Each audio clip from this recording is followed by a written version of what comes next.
আমার আজকের রেসিপি টক ঝাল মিষ্টি রসুনের আচার।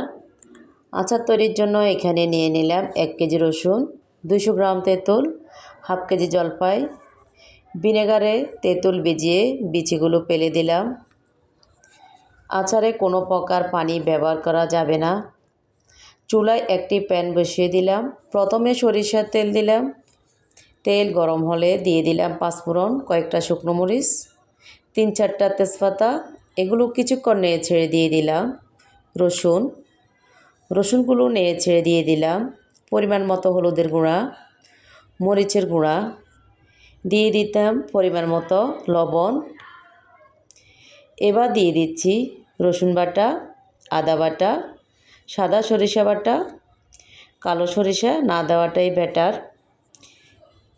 কিছুদিন পর তিতে হয়ে যায়, সাদা সরিষা ব্যবহার করা ভালো।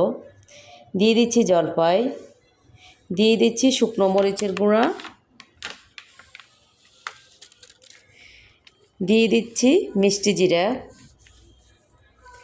দিয়ে দিচ্ছি জিরের গুঁড়া, দিয়ে দিলাম তেঁতুল, তারপর দিয়ে দিচ্ছি চিনি আচারে ব্যালেন্স আনে। তারপর দিয়ে দিচ্ছি পাঁচফোড়ন, তারপর দিয়ে দিলাম বিট লবণ, সবশেষে দিয়ে দিলাম ভিনেগার। কিছুক্ষণ নেড়ে ছেড়ে দেখুন কালারটা কেমন লোভনীয়, ঘ্রাণটা এত সুন্দর বের হচ্ছে, আমার জিভে জল এসে গেছে। আচারটা খেতে যেমন সুস্বাদু তেমনি লোভনীয়।